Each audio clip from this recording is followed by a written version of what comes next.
ఇక ఈరోజు 666 ప్రకటన గ్రంథం 12, 13, 18. ప్రకటన గ్రంథము 13వ అధ్యాయము 18వ వచనం.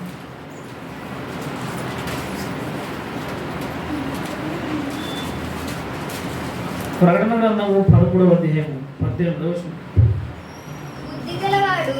బుద్ధి గలవాడు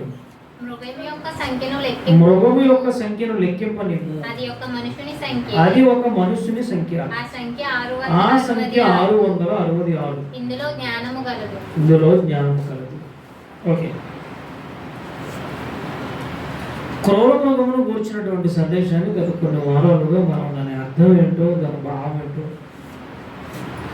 క్రూర మృగము అనగానే ఏంటో ఆ లైట్ ఏమా, క్రూర మృగము అనగానే ఏంటి, ఈ యొక్క సందర్భాలు మనం గత కొన్ని వారాలుగా విన్నాం. ఈరోజు మనం 18వ వచనంలోనికి వెళ్ళగలిగితే 18వ వచనంలో 18వ వచనంలో ఇది ఒక మనుషుని సంఖ్య 666. దీన్ని మనం విడదీయకూడదు, 6 అనకూడదు, కలిపి చెప్పాలి. 666. ఇది ఏంటంటే ఇందులో ఇది ఒక మనుషుని సంఖ్య, ఇందులో జ్ఞానం ఉన్నది. మనుషుని సంఖ్య అంతకి ఏ మనుషుడు? ఇక్కడ 2 అర్థాలు ఉన్నాయి మనకి. ఈరోజు నేను చెప్పబోతున్నది చరిత్ర, హిస్టరీ, భౌతిక సంబంధమైనటువంటి హిస్టరీలో మీకు 666 చూపిస్తా. ఇక బైబిల్ పరంగా చూసుకోవాల్సింది మనం నెక్స్ట్ వారం మాట్లాడుకుందాం. ఈరోజు మీకు చూపించేది అది సంఖ్యను బట్టి, హిస్టరీని బట్టి, చరిత్రను బట్టి కోడ్. ఇది ఎవరిని సూచిస్తుంది అనేటువంటి సంఖ్యని ఈరోజు ఈ 666 సంఖ్య ఇది దేవుడు చెప్పింది కాదు, చరిత్రలో రాయబడింది, జరిగిన సంఘటన గురించిన సంఖ్యగా చూపిస్తుంది. 2 విధాలుగా చూపిస్తుంది. ఒకటి హిస్టరీ పరంగా, చరిత్ర పరంగా చూపిస్తుంది 666. ఇక రెండవది ఆధ్యాత్మికంగా దేవుడు ఎవరి కోసం చెప్పాడో చూపిస్తుంది. బైబిల్లో 666 ఎవరి గురించి కనబడుతుందనంటే దేవుడు చెప్పింది వేరు, కానీ ఇది భౌతికంగా, హిస్టరీ పరంగా, చరిత్ర పరంగా, మన కోడ్ పరంగా చూస్తే భాషను బట్టి ఇది ఒక మనుషుడిని సూచిస్తుంది, లేదు అంటే ఒక చక్రవర్తిని చూపిస్తుంది. ఆయన ఎవరో మనం చూద్దాం. ఇక ఇది ఒక మనుషుని సంఖ్య, ఎవరు ఆ మనుషుడు? పేతురు రాసినటువంటి 2వ పత్రిక 1వ అధ్యాయం 20వ వచనాన్ని మనం ఆలోచన చేయగలిగితే, పేతురు గారు రాసినటువంటి 2వ పత్రిక 1వ అధ్యాయం 20వ వచనాన్ని మనం చూడగలిగితే, ఈ ప్రకటన గ్రంథము మనకి అర్థం కావాలంటే ఏముండాలట? పైకి ఇంకో విషయం ఏంటంటే, ప్రకటన గ్రంథము అనగానే ప్రవచన గ్రంథము అంటారు. ఓన్లీ ప్రకటన గ్రంథం ఒక్కటి మాత్రమే ప్రవచన గ్రంథము అని బోధించారు.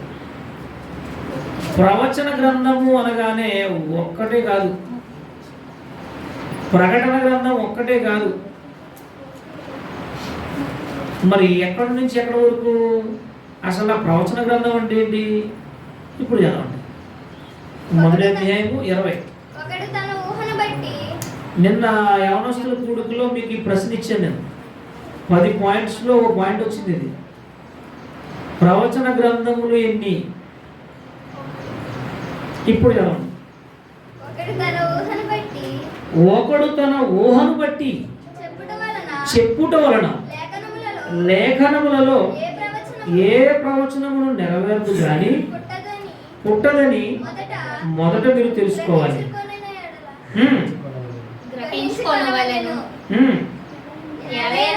ఎందుకంటే ప్రవచనము ఎప్పుడు మనుషుని ఇచ్చను బట్టి కలుగలేదు లేదా రాయబడలేదు కానీ మనుషులు లేదా ఈ యొక్క బైబుల్ గ్రంథాన్ని 40 మంది గ్రంథకర్తల చేత పరిశుద్ధాత్మ ద్వారా వ్రాయించినటువంటి ఈ బైబులు మీరు చదవరా? నేను ఆగానంటే మీరు చదవాలి. మీరు ఒకరు చూసుకున్నట్టురా. ఇది ఎప్పుడూనే మనుషుని ఇచ్చను బట్టి కలగలేదు కానీ మనుషులు పరిశుద్ధాత్మ వలన ప్రేరేపింపబడి దేవుని మూలముగా పలుకబడింది, రాయబడింది. బైబుల్ మనం రాసింది కాదు. ఇది మన జ్ఞానంతో, మన ఆలోచనతో, మన చరిత్రలో రాసింది కాదు బైబిల్. ఇది పరిశుద్ధాత్మ ప్రేరణతో 40 మంది గ్రంథకర్తలు, బైబిల్ ఇచ్చి 40 మంది గ్రంథకర్తల చేత రాయబడింది. ఇది రాసినటువంటి ఈ పుస్తకంలో ఓన్లీ ప్రకటన గ్రంథం ఒక్కటి మాత్రమే ప్రవచన గ్రంథం అనుకోవడం తప్పు. ఎందుకంటే మనకు ఎవిడెన్స్ దొరికింది కదా, ఆధారం దొరికింది. ఇప్పుడు మరి ప్రవచన గ్రంథం ఏది అంటే ఆది కాండము నుండి 66 పుస్తకాలు. ఈ 66 పుస్తకాలు ఈ బైబిల్ నుండి మనం పాత నిబంధన 5 భాగాలుగా విభాగింపబడింది, క్రొత్త నిబంధన 4 భాగాలుగా విభాగింపబడింది. ఇంచుమించు టోటల్ 9 భాగాలుగా బైబిల్ నుండి విభజన జరిగింది. ఇది ఆది కాండము నుండి ప్రకటన గ్రంథం వరకు ఇవన్నీ ప్రవచన గ్రంథాలే. ఓన్లీ ప్రకటన గ్రంథం ఒకటే కాదు. చాలా మందికి ఉన్న ఆలోచన ఏంటంటే ప్రకటన గ్రంథం ఒక్కటే ప్రవచన గ్రంథం, అమ్మో దాని జోలికి వెళ్ళకూడదు, అది మనకు అర్థం కాదు, దాన్ని చదవకూడదు, అందులో ఏముంటుందో మనకు తెలియదు అని చెప్పి ఏం చేశారంటే ప్రకటన గ్రంథాన్ని వేరు చేసేసి ఇది ఓన్లీ ప్రవచన గ్రంథం ఒక్కటి మాత్రమే అని చెప్పేశారు అంతే. కానీ బైబిల్లో చెప్పింది ప్రవచన గ్రంథం, ప్రకటన గ్రంథం ఒక్కటే కాదు, ఆది కాండం. ఎందుకంటే ఇది మనుషులు ఇచ్చను బట్టి రాసిన పుస్తకం కాదు. ఇది బైబిల్ పరిశుద్ధాత్మ ద్వారా దేవుడు రాయించినటువంటి పరిశుద్ధ లేఖనం కనుక ఇది బైబిల్ అంతా కూడా, బైబిల్లో ఉన్న 66 పుస్తకాలు కూడా ప్రవచన పుస్తకాలు లేదా ప్రవచన గ్రంథమే. హోలీ బైబుల్ పరిశుద్ధ గ్రంథం. ఇక నెక్స్ట్ ప్రకటన అంటే ఏంటి, దాని అర్థం ఏంటి మీరు చెప్పొచ్చు. ప్రకటన అనగా దాని అర్థం ఏంటి? ఒక్కొక్కలో క్లాసులు ఎంత? 10th ఒకలో, ఫస్ట్ ఇయర్ ఒకలో, డిగ్రీ ఒకలో, MBBS ఒకలో, ఇంజనీర్ ఒకలో. అబ్బా ఒక్కరు చెప్పలేకపోతున్నారు. రూతమ్ గారు మాత్రం డిగ్రీ చేసి ఆపేసారు, ఆవిడ చెప్తున్నారు. అబ్బా ఇంక మీరు చదువుకున్నారా? రూతమ్ గారు ముందు మీరు పనిచేసేలా కనపడతలేదు. సిగ్గుపడిపోతున్నారు అంతే. కానీ ఇక్కడ లేదు, మీ ఆలోచన ఇక్కడ లేదు. ప్రకటన అనగానే పబ్లిసిటీ అని, అడ్వర్టైజ్మెంట్ అని, బోధించడం అని ఇలాంటి అర్థాలు వస్తాయి. కానీ ప్రకటన అనగానే పబ్లిసిటీ కాదు, బిజినెస్ పబ్లిసిటీ, అడ్వర్టైజ్మెంట్ కాదు. మరి ఏంటో తెలుసా? ప్రకటన అనగానే ప్రకటించుట, హెచ్చరించుట, హెచ్చరిక, డేంజర్, వార్నింగ్. ఇదిగో భద్రాచలం పైన విపరీతమైనటువంటి వర్షాలు పడిపోతున్నాయి కనుక గోదావరి పొంగిపోతూ ఉంది, ధవళేశ్వరం ఆనకట్ట తలుపులన్నీ కూడా త్వరగా తెరవాలి, హెచ్చరిక. ఆ గోదావరి పక్కన ఉన్నవాళ్ళు, సముద్రం పక్కన, సముద్రం తీరంలో ఉన్నవాళ్ళు, ఇదిగో సముద్రం పొంగిపోతుంది, తుఫాను ద్వారా సముద్రం సునామీ రాబోతుంది, అలజడి వస్తుంది, సముద్రం పైకి వస్తుంది. దానికి సముద్రం పక్కన ఉన్నవాళ్ళు, పళ్ళ ప్రాంతంలో ఉన్న వాళ్ళందరూ కూడా ఏం చేయాలి? మేక ప్రాంతానికి వచ్చేయండి, మీరందరూ ఖాళీ చేసేయండి త్వరగా. అక్కడ హెచ్చరిక. ఏమంటే రెండు రోజులు, ఒక రోజు అంటే ఇంకా సామాన్లు ఉండిపోయి ఎక్కడ సముద్రం పక్కనే. ఒక రోజు టైం ఉంటే కొంచెం అక్కడ సామాన్లు ఉండిపోయి గిన్నెలు వదిలేసాను, డెక్సీలు వదిలేసిందంట. తీసుకుని వస్తాను సార్, రేపు వస్తాను, 50 గంటలు ఆగితే సముద్రం కాదు. డేంజర్, హెచ్చరిక. ఉంటే ఉండు, లేదా అసలు పోవం, గెట్ అవుట్. వింటే విను, లేక మనీ. వస్తే లేక పోవం, నిలబడితే నిలబడి, లేక కలిసిపోలేకుండా. బ్రతిమాటం ఏముండదు ప్రకటనలో. బాబా రోజు ఆగండి, కాసేపు టైం ఉంది, కాసేపు సముద్రం ఆగమానండి, కాసేపు ఆట సముద్రం ఆగితే రేపు పొద్దున్న ఏం చేసుకుంటాను, కొంచెం డేక్సీలు సాంగ్లు పెట్టుకుని అలా జంగలకి నొప్పులు గట్ట మెట్ట కదా మెట్టను కట్టుకొని అనుకుంటున్నాను. బాబు ఈ ఆటకి గోదావరి పక్కన కట్టుకొని వచ్చండి. కొంచెం నీరు ఆగమండి, నీరు ఆగుతుందా? సముద్రం ఆగిద్దా, గోదావరి ఆగిద్దా? హెచ్చరిక, డేంజర్, వార్నింగ్, ప్రకటన వచ్చింది అధికారం దగ్గర నుంచి. అయ్యా త్వరగా మీరు తలుపులు తీసేయాలి, తలుపులు తీయండి, తలుపులు తెరవాలి, నీరు వదిలేండి, ఎక్కువ వచ్చేస్తుంది, ప్రవాహం వచ్చేస్తుంది. నేను తీరన్నాడు అనుకోండి, కింద ఉన్నవాడు కాటంపల్లి బ్యారేజ్ దగ్గర. అప్పుడు ఏమవుతుంది? ఈ పైన ఉన్న వాళ్ళందరూ మొత్తం మునిగిపోతారు ఇల్లండి. లేదంటే బ్యారేజ్ ఉండదు, కాటంపల్లి ఉన్నారు. హెచ్చరిక, ప్రకటన, ఇన్ని డిగ్రీలు చేశారు, ఒక్క మాట అసలు ఏం చేయాలి మిమ్మల్ని? మళ్ళీ మీకు యవనస్తులు కొడుకుంటే ఎంత బాగా రాస్తున్నారంటే మీరు వండర్ఫుల్ నిజంగా. వాళ్ళు ఎక్కడ ఉన్నాయో తెలియట్లేదు. ప్రకటన అనగానే హెచ్చరిక, వార్నింగ్. నువ్వు వింటే విను, నదిలిపో, కూర్చుని నదిలిపో. బ్రతిమాట ఉండదండి. బ్రతిమాలి బుజ్జగించి ఇదిగో గోరు ముందు తిను, ఈ ఆటకు ఆగు, 2 రోజులు ఆగు, ఫోన్లే ఖాళీ ఉంటారా, ఇలాంటిది ఏమి ఉండదు. ప్రకటించడానికి వార్నింగ్, వెంటనే స్పందించాలి. వెంటనే ఖాళీ చేసేమన్నారా? ఖాళీ చేసేది అంతే. ఇక్కడ సముద్రం పొంగిపోతుంది, ఖాళీ చేసేది. ఇవాళ గోదావరి వచ్చేది, ఖాళీ చేసేది. ప్రమాదం జరగబోతుంది, ఖాళీ చేసేది. త్వరగా మీరు మెరక ప్రాంతాలకు వెళ్ళిపోండి. ప్రకటన ఇంకా ముందుగా ఇక ప్రకటనలో ఉన్నటువంటి సంఖ్య ఇది 666. ఇది మనుషుని సంఖ్య. ఇందులో జ్ఞానం ఉన్నది. ఎవరు ఆ మనుషుడు అంటే, ఈరోజు నేను మీకు చెప్పేది హిస్టరీ పరంగా 666 మీకు చూపిస్తా.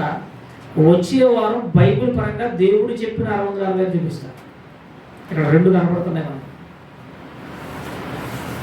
చరిత్ర ప్రకారంగా, భాషాపరంగా, హిస్టరీ పరంగా 666 అనేటువంటి ఈ సంఖ్య ఒక మనుషుని, ఒక చక్రవర్తిని చూపిస్తుంది. బైబిల్ పరంగా చూసుకుంటే ఆ సంఖ్య వేరు. కనుక ఈరోజు మీకు నేను బైబిల్ పరంగా చెప్పట్లేదు, హిస్టరీ చరిత్ర ప్రకారంగా ఎవరి పేరు మీద వచ్చిందనేది మీకు చూపిస్తాను. బైబిల్ ఆధారంగా, భాష ఆధారంగా, చరిత్ర ఆధారంగా. మీ మనసులో మాత్రం అలాగే వెళ్ళకండి, ఇక్కడే ఉండండి. ఉన్నారో లేదు మీకు తెలుస్తలేదు. అనట్లేదు, ఉన్నామంటే లేవండి, ఏం చేయాలి? లేవండి అని అప్పుడు ఏం చేయాలి? బయటకు వెళ్ళిపోవాలి.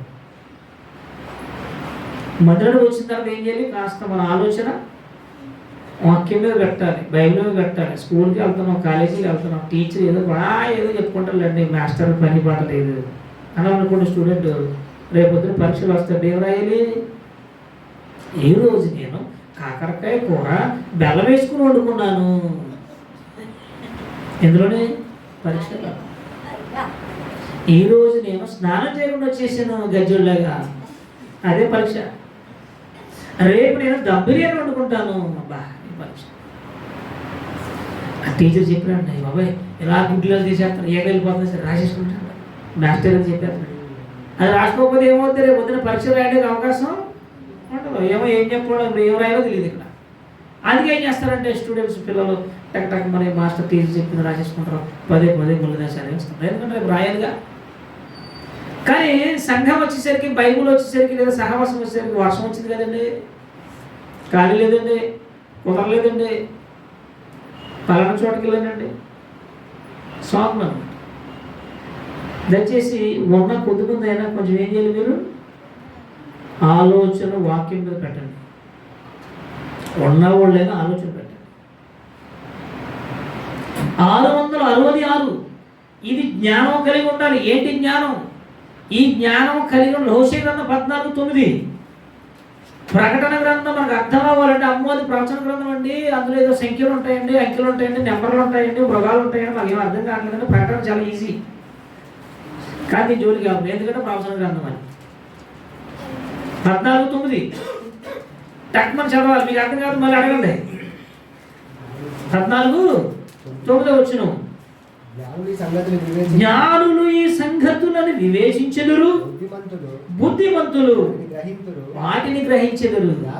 ఎందుకంటే యెహోవా మార్గం చక్కనిది, నీతిమంతులు మనం నీతిమంతులైతే బైబుల్ ఫాలో అవుతాం, సహవాసం ఫాలో అవుతాం, దేవుని సన్నిధిలో సంఘముగా ఐక్యతగా ఫాలో అయిపోతాం. కుదిరితే మంచిలు, కుదరకపోతే టీ గొప్ప కాదు. ఎప్పుడూ ఒకేలా ఉండాలి ఆత్మీయులు, ఎప్పుడూ దేవుని పిల్లలు ఒకేలా ఉండాలి. కాలంతో పని ఉండదు మనకి. వర్షాకాలం కనుక వర్షాలు పడతాయి, శీతాకాలం చలేస్తుంది, ఎండాకాలం ఎండగాస్తుంది. దాంతో మనకు పనేంటి? వర్షం వచ్చిందని స్కూల్ మానేస్తారా? కాలేజీ మానేస్తారా? మనం ఈ ఎండ వస్తుందని మానేస్తాం. ఏదైనా ఫంక్షన్ పెట్టుకున్నాం, ఏమన్నా డేట్ పెట్టాం, ఎరకోటేషన్ వర్షం, 60 ఫంక్షన్ మానేస్తారా? మానరు. మరి దేవుని కార్యక్రమం ఎందుకు ఆపేస్తాం? అర్థం కాదు. జ్ఞానం లేదు, బుద్ధి లేదు. జ్ఞానం గలవాడు, బుద్ధి కలిగిన వాడు పరిశుద్ధుడు లోబడతాడు, దీనికి నీతిమంతుడు లోబడతాడు. ఇక 666 సంఖ్యను గురించి మనం ఆలోచన చేస్తున్నాము కనుక ప్రకటన గ్రంథం 13, 16, 17 టకటక మనం చూసుకుని వెళ్ళిపోవడం ముందుకి. ఈరోజు మీకు చరిత్రపరమైనటువంటి 666 చూపిస్తాను మీకు. కాగా కొద్దివారు కానీ, గొప్పవారు కానీ, ధనికులు కానీ, దరిద్రులు కానీ, ఆ స్వతంత్రులు కానీ, దాసులు కానీ అందరూ తమ కుడి చేతి మీద ముద్రైనను, తమ నొసటి మీద ముద్రైనను వేచుకున్నట్లు, అనగా మృగము పేరైనను, దాని సంఖ్య అయినను, దాని పేరు సంఖ్య. పేరు సంఖ్య అంటే ఇందులో 2 కనపడుతున్నాయి. సంఖ్య కనపడుతుంది, పేరు కనపడుతుంది. కోడ్, కోడ్ మనుషుల సంఖ్య. ఈరోజు దేవుడు మనం ఆలోచన చేయగలిగితే ప్రతి దానికి కోడ్ వచ్చిందండి. కోడ్, ఇప్పుడు అన్ని కోడ్లే. కోడ్ కోడ్ బొమ్మలు ఉంటాయి, బొమ్మలకు కోడ్ ఉంటుంది తెలుసా? వినండి జాగ్రత్తగా. బొమ్మలకు కోడ్ ఉంటుంది. నిద్రపోతున్నా ఉంటుంది, సరిగ్గా కూర్చో. ఓకే, చల్లగా తర్వాత ఏం చేస్తాం? ఏముంది? బొమ్మలకి కోడ్ ఉంటుంది, కోడ్. తర్వాత ఇంకేముంది? అక్షరాలలో కోడ్ ఉంటుంది, అక్షరాలకి కోడ్ ఉంటుంది. సంఖ్య కోడ్ ఏమండి? తర్వాత బార్ కోడ్ ఉంటుంది, బార్ కోడ్. నెక్స్ట్ మనం ఏదన్నా ఫోన్పే కానీ గూగుల్ పే ఏదో పే చేసామనుకోండి, దానికి స్కానర్ ఉంటుంది, స్కానర్ ఉంటుంది. ఆ స్కానర్లో ఏముంటుందో తెలిసే మనకి? మీరు డబ్బులు పడుతున్నారా ఫోన్పే నుంచి? జానప్పుడు పడుతున్నట్టు మీరు పడుతుంది. స్కానర్ ఉంటుంది కదా, అప్పుడు స్కానర్ అంటే తెలుసా? ఇంత ఉంటుంది అన్నమాట, చిన్నగా ఉంటుంది. అందులో పిల్లలకి గీతలు పెట్టేసి అంటే గిజి గిజి గిజి గిజి ఉంటుంది. అందులో ఏముంటుంది తెలుసా? ఏముంటుందో తెలదు మనకి. వెళ్తాం, ఫోన్ ఓపెన్ చేస్తాం, ఎలా పెడతాం, మూతులు టక్మని వచ్చాక కోసేసుకుంటుంది కోడ్ కొట్టగా. మనం పాస్వర్డ్ కూడా నెంబర్ వెళ్ళిపో, డబ్బులు వెళ్ళిపో. ఏమన్నా అందులో పిచ్చి గీతలు కనపడుతున్నాయి? ఏం కనపడతలేదు కోడ్లో. కోడ్, కోర్టుకు కోడ్ ఉంటుంది, పోలీసులకు కోడ్ ఉంటుంది, కంప్యూటర్కి కోడ్ ఉంటుంది, ప్రతి దానికి భాషకు కోడ్ ఉంటుంది, అక్షరాలకు కోడ్ ఉంటుంది, బొమ్మలకు కోడ్ ఉంటుంది, ప్రతి వస్తువుకి కోడ్ ఉంటుందండి.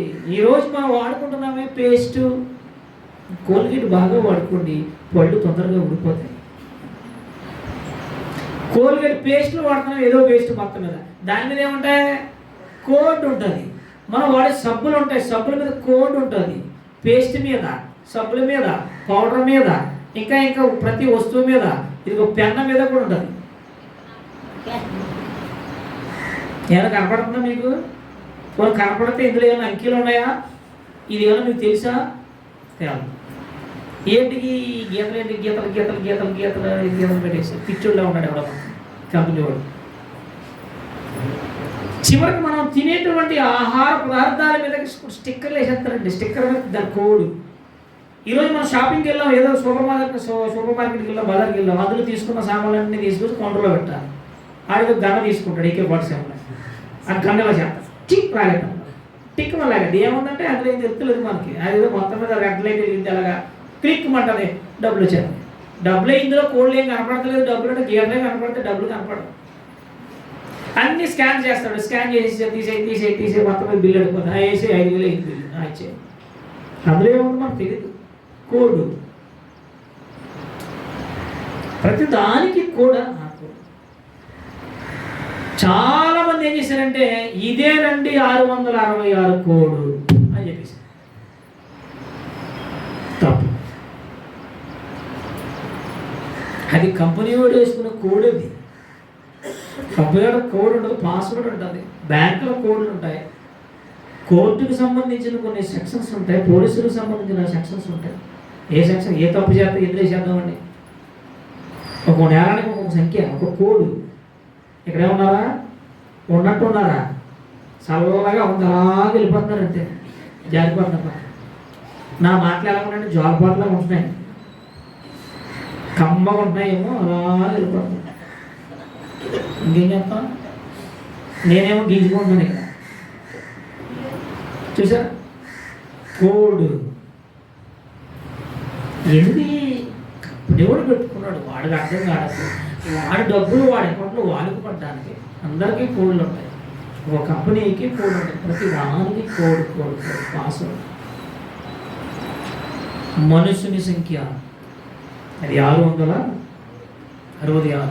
ఇంకా ఉంది కదా మత్తయి సువార్త 22:19.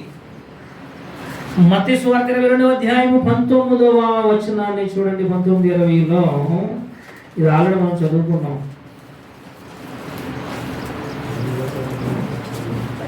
చాలా స్పీడ్గా తీసేది. మత్తయి సువార్త 22:19 అందుకు అక్కడికి వచ్చి కరెంట్ బాగుంది. అందుకు ఆ యవనుడు మత్తయి సువార్త తప్పు తీసేసాం. మత్తయి సువార్త 22:19. అందుకే మీరు లేరు అంటున్నాను నేను. ఇక్కడ ఉన్నారా? ఒకటి చెప్తుంటే ఒకటి చెప్తున్నారు. మత్తయి సువార్త 22:19-20. పన్ను రోక ఒకటి నాకు చూపుడని వారితో చెప్పగా అప్పుడు వారు ఏం చేశారంటే, మనం ఆల్రెడీ కైసరికి దేవునికి అనే సందేశం విన్నాం కదా. అయితే శాస్త్రులు పరిశీలన ఏం చేశారంటే యేసుక్రీస్తు వారిని కించపరచాలని, నిందించాలని, శోధించాలని, అవమానపరచాలని ఆయన ఏదో రకంగా గాలి తీసేయడం ఆయనకి. శాస్త్రులు పరిశీలన ఏం చేశారంటే యేసుప్రభు దగ్గర నుంచి అడుగుతున్నారు, బోధకుడా ఇదిగో మరి కైసరు పన్ను కట్టమంటున్నాడు, కట్టమంటారా వద్దంటారు, నువ్వేం చెబుతావు అనగానే అప్పుడు యేసుక్రీస్తు వారు అన్నారు, నాయన కాయిన్ ఒకటి తీసిరండి నానే. ఒక ధ్యానారం తీసుకురండి. ధ్యానారం అనగా ఇంచుమించు ₹100 కావచ్చు, కింద సంఖ్యలో ఉంటుంది. ఒక ధ్యానారం తీసుకురండి ఇలా నా దగ్గరికి. అప్పుడు తీసుకుని ఈ రూపమును దీని మీద ఎవరున్నారు అంటే కైసరు బొమ్మ ఉంది, దీని రూపమును పై వ్రాతను ఎవరివని వారిని అడిగినా ఇదేమో కైసరు బొమ్మ, ఈ రాత ఏమో ప్రభుత్వానికి సంబంధించిన రాత. అప్పుడు యేసుప్రభు అన్నారు, అయితే కైసరికి ఇచ్చండి, దేవునికి ఏంటి అయిందో చెప్పుడైనా కోడ్ చూపించడానికి తీసుకొచ్చాడు. అందులో బొమ్మ ఉంది, కైసర బొమ్మ. కైసరికి ఒక కోడ్ ఉంది, పై రాత ఉంది. రాతలో కూడా అక్షరంలో కూడా కోడ్ ఉందంటే ఉంది. ఇది కైసరి బొమ్మ, ఇది రాత, పై రాత. అయితే అది ఎవరు అంటే కైసరి కట్టేయండి పనులు, దేవునికి ఇచ్చేది. కోడ్ 666 అనగానే ఏదో సబ్బుల మీద, పేస్ట్ల మీద, వాటి మీద, వీటి మీద, వస్తువుల మీద, తిండాట్ల మీద, ప్లాస్టిక్ మీద, దేని మీద వేసేసారు. అదేనండి 666 అని చెప్పేసారు. ప్రపంచానికి చెప్పేసారు. తప్పుడు బాధ, తప్పుడు సమాచారం, తప్పుడు ప్రకటన. అది కాదు, అది కంపెనీ కోడ్. అది ఏ కంపెనీ కూడా అయితే అక్కడ కోడ్ ఉంటుంది, వాడు వేసుకుంటాడు వాడు వస్తువుల మీద. అది వాడికి సంబంధించిన కోడ్, అది వాడి నెంబరు. 666 కాదండి. మరి అదే 660 అనుకుంటే స్కాన్ చేయగా నాకు ఏం చూపించాలి కంప్యూటర్లో? 660 చూపించాలి, 36 కనపడాలి. కానీ 36 ఉంటుంది అక్కడ. ₹30 అయితే ₹30, ₹20 డబ్బులు కనపడతాయి అక్కడ. ఇంకో మాట చూద్దాం. అపోస్తుల కార్యాలు 5:1. త్వరగా 2 మాటలు చూడండి, ముగించేస్తాను. దీని ఇప్పుడు ఈరోజు మీకు చెప్పే చరిత్ర ఏంటంటే చరిత్రకు సంబంధించిన కోడ్ 666 భాషను బట్టి మీకు చూపించే కోడ్ ఇది. ఇది ఒక మనుష్యుని సంఖ్య. ఆ మనుషుడు ఎవరో చెబుతున్నాను మీకు. ఇది బైబుల్లో ఉన్నటువంటి దేవుడు ఇచ్చిన సంఖ్య కాదు మీకు చెప్పేది. ఈరోజు గుర్తుపెట్టుకోండి. ఈరోజు మీకు చెప్పేటువంటి 666 దేవుడు చెప్పిన సంఖ్య కాదు ఇది. ఇది ఒక మనుషుని సంఖ్య. ఎవరు ఆ మనుషుడు అనేది మీకు చెబుతున్నది. హిస్టరీ కలిగిన చరిత్రలోకి వెళితే ఇది చూపిస్తుంది. ఇది మనకు తెలిసిన తర్వాత దేవుడు దేనికోసం చెప్పాడో అది మీకు వచ్చేవారు చెప్తారు. 6:10 అపోస్తుల కార్యములు 6:1-2 ఆ దినములలో శిష్యుల సంఖ్య విస్తరించడం ద్వారా అనుదిన పరిచర్యలో తమలోని విధవరాండులు చిన్నచూపు చూశారు. ఇప్పుడు ఇక్కడ ఏం జరిగిందంటే హెబ్రీయుల మీద గ్రీకు భాష మాట్లాడేవాడు గొడవ పెట్టుకున్నారు. ఏ భాష వాళ్ళకి అర్థం కావట్లేదు, ఇక్కడ భాషలు అర్థం కావట్లేదు. వాళ్ళు హెబ్రూ ఏమో గ్రీకు. నిన్న మీకు బైబిల్ తరగతిలో ఈ వివరణ ఇచ్చాను. మీకు బైబిల్ వివరణ చెప్పాను నేను యవనస్తుల గుడికిలో. వర్షం వచ్చిందని చాలా మంది ఎగ్గొట్టేశారు. నిన్న మంచి భోజనం, పలావు, చికెను, మంచి భోజనాలు పెట్టాం, గిఫ్ట్లు ఇచ్చాం. వర్షం వచ్చిందని దగ్గర కూర్చున్నారు. ఏం చేస్తాం? మేమే చేయం. 17 మంది పిల్లలు వచ్చారు. నిన్న వీళ్ళకి చెప్పినటువంటి సందేశం, పిల్లలకి ఇచ్చినటువంటి అంశం ఏంటంటే, ఏంటి చెప్పండి పిల్లలు? పలవా అది చెప్పలేకపోతుంది. కుటుంబమా అది చెప్పండి గట్టిగా. అయ్యో బైబుల్ వివరణ. వీళ్ళకి మధ్యాహ్నం నుంచి ఇది బాగా చెప్పి మధ్యాహ్నం నుంచి 10 ప్రశ్నలు ఇచ్చాను. ఈజీ ప్రశ్నలే డాష్లో. అది రైలు మరి నేను ఏం చెప్తాను తర్వాత. అందులో వచ్చింది కదా నిన్న భాషలు. బైబుల్ ఏ భాషలో రాయబడింది? ప్రారంభ భాష ఏంటి? Hebrew, Greek, Latin, Arabic. ఇక్కడ హిబ్రూ వారి మీద గ్రీకు వాళ్ళు గొడవ పెట్టుకుంటున్నారు. సరే, ఇది ఎందుకు చెప్పారంటే భాష కోసం చూపించింది. యోహాను సువార్త 20:16 హిబ్రూ, గ్రీకు వీళ్ళకి అప్పుడు గొడవలు పెట్టుకున్నారు. అక్కడ ఏంటంటే అక్కడ జరిగిన సందర్భం వేరు. ఇప్పుడు మనం ఎన్ని చూసుకుంటే టైం లేదు మనకు. అక్కడ ఎందుకంటే సంఘ స్థాపన ప్రారంభపు దశది. అపోస్తుల గారి ఆరాధ్యంలో సంఘాన్ని అప్పట్లో ప్రారంభించారు. అనేక మంది దేవుళ్ళు చేరుతున్నారు, వాళ్ళు బాప్తిసం ఇస్తున్నారు. పేతురు గారు మాట్లాడుతున్నాడు, నేనే వాక్యం చెప్పి నేనే వెళ్ళి తెచ్చుకుని సరుకులు తెచ్చుకోవాలి, నేనే వండుకోవాలి, నేనే పెట్టాలి, మీకు మీరు ఏం చేస్తున్నారని చెప్పేసి ఇక్కడ గొడవ జరిగింది.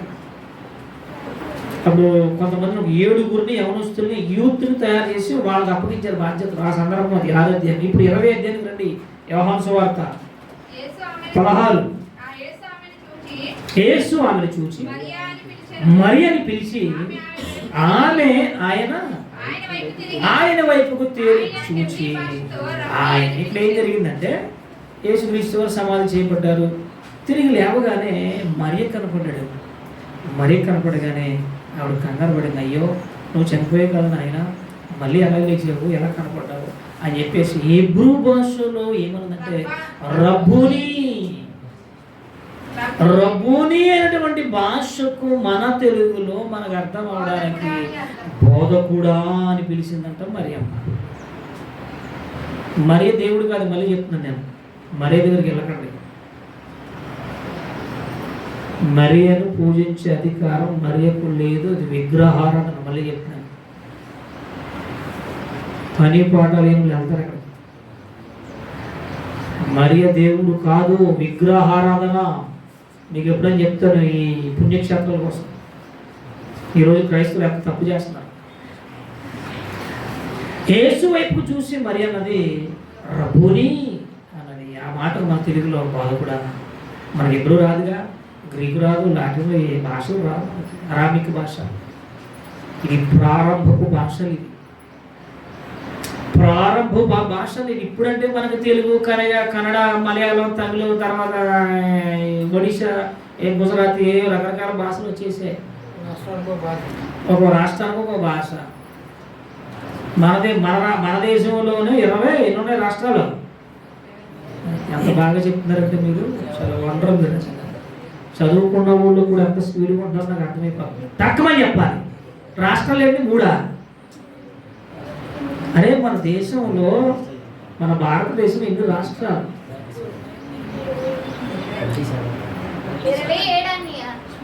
నేను రేపు నుంచి మీతో చేస్తాను కాలేజీకి. 27. మరి అది చెప్పలేకపోతున్నారంటే టిఫిన్ చేశారా మీరు? భోజనం చేశారా? టీ తాగారా? ఏదో పోగొట్టుకున్నట్టునా? ఆ రూతమ్మ గారు, శంటమ్మ గారు ఎలా పెట్టలేము, వనరాజీ గారు పెట్టలేము, చురుగ్గా చెబుతున్నారు. వాళ్ళ బలం వేరు. ఇప్పుడు మాకేముంది?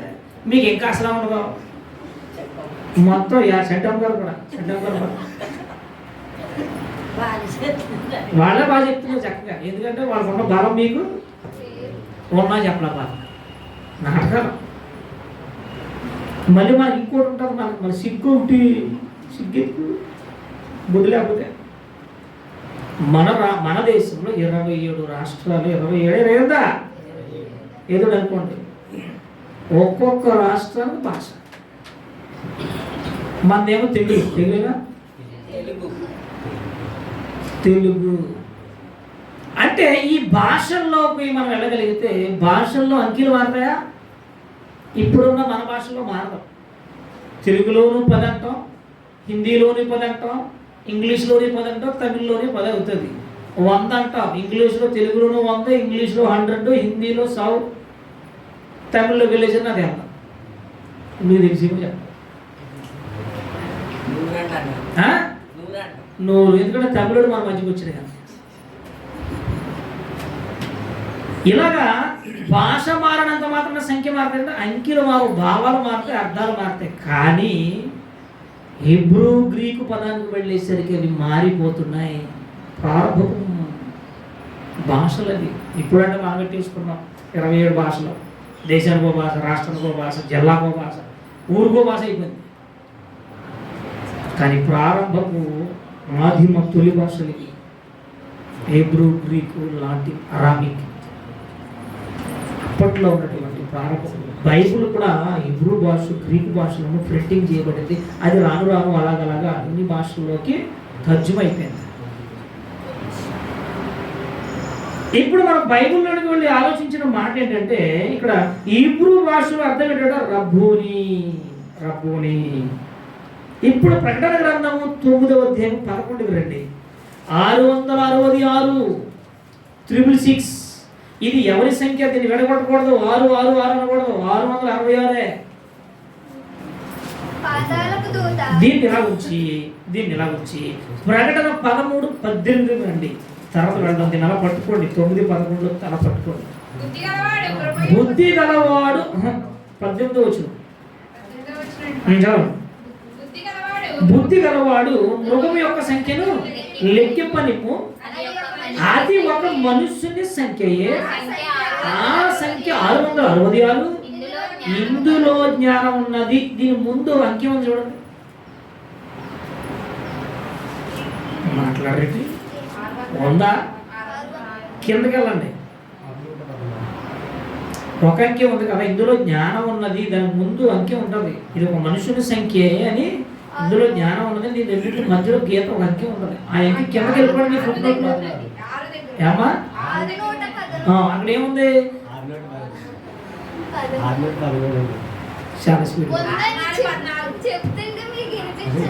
మొత్తం నాకు శివుడు చేసేసాడు. చెప్తుంటే మీకు వినపట్లేనప్పుడు మేమేం చెయ్యం? మొత్తం నేను శివుడు అయిపోయింది. గట్టిగా ఓకేనా? క్రింద ఏముంది? అయ్యో, పైన ఏముంది? మరి ఇది మారిపోయిందేంటి? 666 ఉండవలసింది ఇక్కడికి ఏమొచ్చిందంటే 616కి వచ్చేసింది. వాయ్? కారణం ఏంటి? జాన్ ఏమన్నా మార్చాడా? మనమేమన్నా మార్చామా? లేదే. బైబుల్ మార్చడం ఉండదు. అక్కడేమో ఇది ఒక మనుషుని సంఖ్య 666, ఇందులో జ్ఞానం కలదన్నాడు. ఒక అంకె ఇచ్చి క్రిందకు వచ్చేసరికి పుట్టినట్లో 616 సంఖ్య మారిపోయిందండి. జాగ్రత్తగా వినండి. వింటున్నారా? విన్నట్టే ఉంటున్నారా? జాగ్రత్తగా మనసు పెట్టండి, లేదంటే మీకు అర్థం కాదు. ఇది మనకు అవసరం అంటే అవసరమే.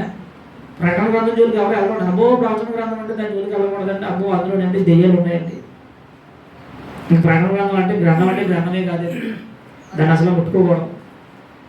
ఇలాంటి మాటలు చెప్పేశారు, అబద్ధం చెప్పేశారు.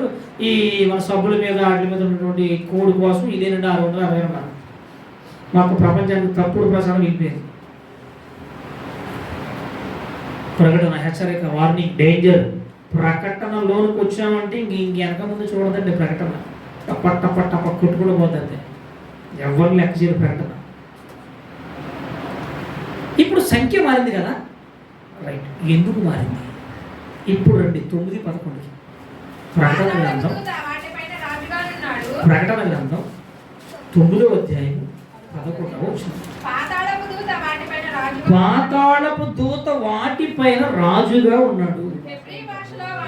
హెబ్రూ భాషలో వానికి అబద్దోను అని అర్థం, అని అర్థము, అని పేరు. ఇక నెక్స్ట్ ఏమండి, ఇక్కడ భాష మారేసరికి ఏం మారుతుంది తెలుసా? ఇప్పుడు చూడండి, అపోల్లో అని అర్థము. ఇది లాటిన్ భాష. గ్రీకు భాషకు వచ్చేసరికి పేరే మారిపోయింది. హెబ్రూ భాషకు వచ్చేసరికి అబద్దోను, గ్రీక్ వచ్చేసరికి అపోల్లోను. అక్కడ అంకే ఉందా? నాశనము చేయవాడు. ఏ ఒక్క అంకి వదలడానికి వీల్లేదు. ప్రతి అంకికి బాధ్యత ఉంటుంది, ప్రతి అక్షరానికి బాధ్యత ఉంటుంది, ప్రతి భాషకు బాధ్యత ఉంటుంది, ప్రతి కోడ్, ప్రతి దానికి కోడ్ ఉంటుంది. Code, secret code. నాశనము చేయవాడు. హెబ్రూకి వచ్చేసరికి ఏమో అబద్దోను అని ఉన్నది. గ్రీకు లాటిన్కి వచ్చేసరికి ఏముందంటే అపోల్లోయేను. ఎంత తేడా వచ్చేసిందంటే, భాష మారేసరికి భావం మారుతుందో, అంకెలు మారుతాయి. అంటే ఇప్పుడున్న భాషల్లో మారదు, కానీ ఆ భాషలో మారిపోతాయి. మీరు అవసరమైతే మీరు సెల్ ఫోన్లో కొట్టుకుంటారో, కంప్యూటర్లో కొట్టుకుంటారో, మీరు డిగ్రీ చదివి లెక్కల మాస్టర్ దగ్గర చెప్పుకుంటారు. లాటిన్, గ్రీకు భాషలో పదాలు మారిపోతాయి, సంఖ్యలు మారిపోతాయి, అంకెలు మారిపోతాయి. ఇదేంటంటే మన భాషలో మారదు కదా. తెలుగులో 10 అయితే తమిళ్లో కూడా 10, ఇంగ్లీష్లో 10 అయితే హిందీలో కూడా 10, మలయాళంలో 10 అయితే ఒడియాలో 10. ఇది మన భాష. మీకు డౌట్ ఉంటే, అనుమానం ఉంటే, నా మీద నమ్మకం లేకపోతే, బైబిల్ మీద నమ్మకం లేకపోతే, హీబ్రూ భాష ఎవరైనా వచ్చా మీ వనకాదు. హీబ్రూ, గ్రీకు అవసరం లేదు. ఇంగ్లీష్ వస్తే చాలు, కొట్టండి. ఎవరు కొట్టాలి? గూగుల్. తల్లి ఉంది మనకి, పెద్ద తల్లి, మరీ తల్లి కాదు, ఇంకో తల్లి ఉంది, గూగుల్ తల్లి. తల్లిని కొడితే చెప్పేస్తుంది. ఇంగ్లీష్లో, హీబ్రూలో దీని అర్థం ఏంటి, ఈ సంఖ్య ఏంటి, ఈ భావం ఏంటి, గ్రీకులో ఏంటి, ఇంగ్లీష్ వస్తే కొట్టండి. టక్కమని చెప్పారు. ఎందుకు వంకీ మారింది, ఎందుకు ఇక్కడ భాష మారింది చెప్పమంటారా? 666 ఎందుకు 616 వచ్చింది? తగ్గిపోయింది. క్యాల్కులేటర్ ఉందా? క్యాల్కులేటర్ సెల్ ఫోన్ లేదు, తీయండి అమ్మా, తీయమ్మా. జాను నిన్ను మళ్ళీ తమిళనాడు పంపేలే. క్యాల్కులేటర్ తీ. 666లో 50 తీసేయండి. వచ్చిందా? రాదా? మారిపోయింది. 666. కానీ హీబ్రూలో 666, గ్రీకుకి వచ్చేసరికి 16, 50 తగ్గింది. సంఖ్య మారిపోయింది, సంఖ్య తగ్గిపోయింది. తగ్గిందంటే ఆ భాషలో తగ్గినది. మీరు ఎవరినట్టు అనుకోండి, కొడుకోండి. మన భాషలో మారదు. హీబ్రూకి, గ్రీకు ఉన్నటువంటి భాష పదాల విధానాలు మారిపోతాయి. దానికి దీనికి సంబంధం ఉండదు. అది ఎలా ఉందో ఇది ఎలా ఉండదో, అందులో ఏ అంకియో ఇది అదే అంకిగా ఉండదో, మారిపోతున్నాయి. అంటే హీబ్రూలో నుంచి లాటిన్కి వచ్చేసరికి 50 అంకి తగ్గిపోయింది అక్కడ. అందుకే కింద ఫుట్ నోట్లో 616 పెట్టాడు. ఓ సిందేనా, ఇదేదో పెద్ద కనకారం కాగా, ఏదో రాయో ప్రకటన గ్రంథం అంటే ప్రకటన గ్రంథం కాదండి. భాష, చరిత్ర. ఇంతకే ఇది హీబ్రూలో 666 కొడితే ఎవరిని చూపిస్తుందో బైబిల్ లేదు. నీరో చక్రవర్తి 666 ఒక మనుషుని సంఖ్య. చరిత్రలోకి వెళ్తే, భాషలోనికి వెళితే అది ఎవడి సంఖ్య అంటే 666 ఒక నీరో చక్రవర్తి హిస్టరీ. వాడు భయంకరుడు, క్రూరుడు. అలాంటి చక్రవర్తి ముందు కాలంలో కానీ తర్వాత కాలంలో కానీ ఎప్పుడు దొరకడండి, ఉండడండి. అలాంటి భయంకరుడు, కఠినుడు, క్రూరాత్ముడు. క్రైస్తవులు ఏం చేసాడు తెలుసా? ఆడి పేరు బైబిల్ లేదు, చరిత్రలో ఉంది. అపోల్లో క్రూరుడు, నాశనపుత్రుడు అలా మారిపోయింది. నీరో అన్న పేరు బైబిల్ ఉండదు, నీరో చక్రవర్తి అనే పేరు బైబిల్ ఉండదు, చరిత్రలో ఉంది. క్రైస్తవులు అనేసరికి వాడు మండిపడిపోయి, వాడు కారం ముక్కులు వేసుకున్నట్టే, నోట్లు వేసుకుంటే మండదు. కారం నోట్లు వేసుకుంటే పర్లేదు, కాసి అంట ముక్కులు వేసుకుంటే చెవులు కానీ కళ్ళల్లో కానీ. ఇంకా ఎర్రలైటే బాగుంటుంది, రెడ్ లైట్ కదా తక్కువ ఉంటుంది, అంతగానే వెళ్ళిపోతుంటుంది లైట్. వాడు క్రైస్తవులు దొరికితే వాడు చెట్టు కట్టి, స్తంభాలకు కట్టి, కొవ్వు నూనె పోసి కింద అంటించేవాడు. అంటించండిరా, క్రైస్తవులు కట్టండి. ఒకవేళ ఒకేసారి తగలబెట్టేస్తే వాడు కాలిపోతాడేమోనని పైనుండి కొవ్వు పోస్తూ, ఆయిల్ పోస్తూ, ఆ వెలుగులో వీళ్ళు ఫంక్షన్ చేసుకునేవాడు. దుష్టుడు, దుర్మార్గుడు నీరో, నాశనపుత్రుడు. వాళ్ళు ఎలుగుతూ ఉంటే, వాళ్ళు మండిపోతూ ఉంటే బగబగా వీడు కూర్చుని మందు తాగుతూ, అమ్మాయిలకు ఎంజాయ్ చేస్తూ, దరిద్రుడండి. ఇక వీళ్ళని ఏం చేసేవాడు తెలిసి, ఒక స్టేడియంలో క్రైస్తవులందరిని వదిలేసి చుట్టూ తలుపులు వేసేసి సింహాలు చేసేవాడు. ఇక అవి ఆకలేసినంతసేపు తినేసి మొక్కలంటే పోయి చంపేసి నరికేసి పోయేది. ఇంకేం చేసేవాడు తెలుసా? కాళ్ళు కట్టి, రథాలకు కట్టి ఊరు ఈడ్చుకుంటూ వెళ్ళి ఆనందపడేవాడండి వాడు. ఆ సంతోషం భలే భలే భలే భలే. చర్మాలు ఊడగొట్టి ఏమండి కుళ్ళి కుళ్ళి కుళ్ళి కుళ్ళి చంపేవాడండి. ఒకలా చంపేవాడు కదండి. ఎంత భయంకరుడు అంటే వాడి చరిత్రను మీరు చూసుకోవచ్చు. నీరో చక్రవర్తి. క్రైస్తవుని పేరు చెబితే వాడు ఎలా చంపేవాడో, ఎలాంటి చిత్రహింసలు పెట్టేవాడో ఇంక నోటితో మనం వర్ణించలేమండి. వర్ణించలేని క్రూరత్వం అండి వాడికి. ఏమన్నా వర్ణిస్తే కొన్ని వర్ణించవచ్చు, కానీ వర్ణించలేని క్రూరత్వం కలిగిన వాడే నీరో చక్రవర్తి.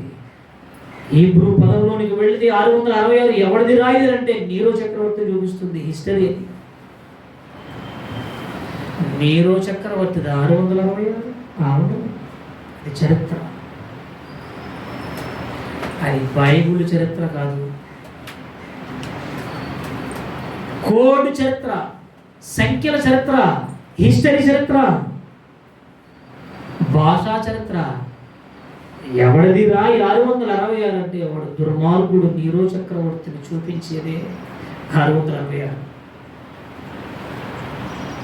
కానీ ఆధ్యాత్మికంగా బైబిల్లోకి వెళ్ళి దేవుడు చెప్పిన కోడ్ అది కాదు. 2 కోడ్లు కనపడుతున్నాయి. రేపొద్దున్న బాగా చదువుకున్నవాడు వచ్చి అది హీబ్రూ భాషలో, గ్రీకులో కొడితే నీరో చక్రవర్తి చూపిస్తుంది. అప్పుడు వచ్చి, నాయన పాస్టర్ గారు మీరేదో చెప్పారు, ఇందులో నీరో చక్రవర్తి చూపిస్తుంది, మీకు తెలిసి అడుగుతాడు. అందుకే ముందుగా చెప్తున్నాను. అంత రిస్క్గా ఉందా? చరిత్ర, హిస్టరీ, భాష. అంత భయంకరుడు. చరిత్ర వింటే చూస్తే అర్థమవుతుంది. 666 హీబ్రూలో అదే పదం అయితే, అదే సంఖ్య అయితే లాటిన్కి వచ్చేసరికి 50 సంఖ్య ఉండదు. ఆ 50 సంఖ్య లేకపోవడం ద్వారా అది ప్రాచీన ప్రతులలో ఉంది. అక్కడ ఉందా లేదా? 616 50 సంఖ్య ఉండదు. భాష మారేసరికి సంఖ్య మారింది.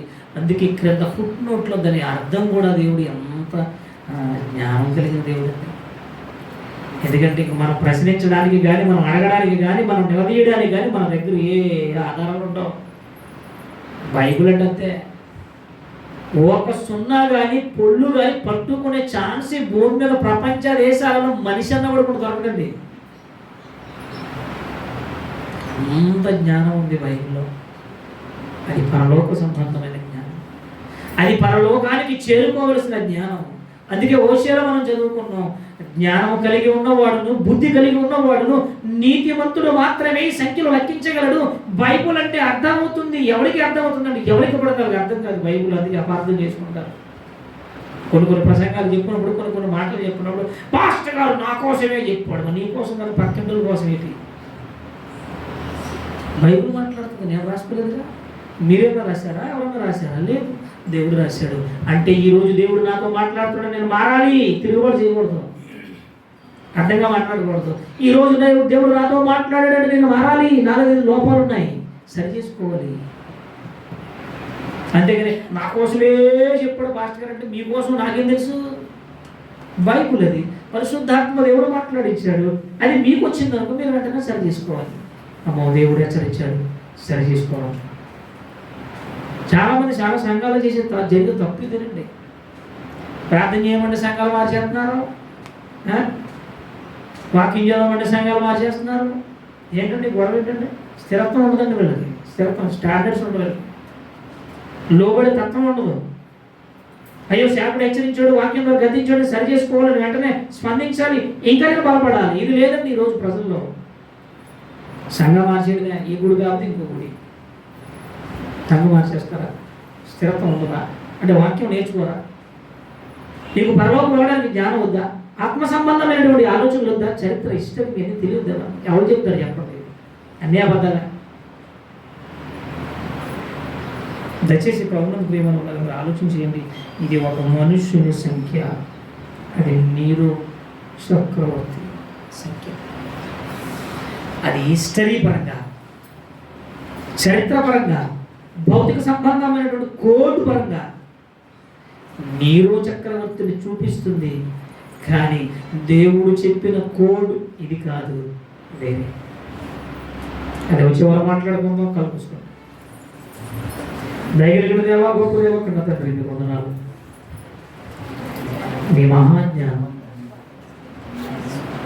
మీరు నాయన మమ్మలను ప్రేమించి, ఈ ప్రజలను ప్రేమించి ఒక మహాజ్ఞానాన్ని కలుగు చేశారు. ఈ ఉన్నతమైనటువంటి జ్ఞానం ఇదిగో మా చేతుల్లో 66 పుస్తకాలు కలిగినటువంటి గ్రంథంలో రాసించారు. ఇది మాకు అర్థం కావట్లేదు, తెలియట్లేదు అనడానికి అవకాశం లేదు. మీ సేవకుల ద్వారా, మీ యొక్క సేవకుల ద్వారా, మీ సేవకుల నోట మీరు ప్రజలతో మాట్లాడుతున్నారు, తెలియజేస్తున్నారు, నేర్పిస్తున్నారు, బోధిస్తున్నందుకు మీకు వందనాలు. మీ ఆలోచన, మీ ప్రేమ, మీ జాలి, దయ గొప్పది నాయన.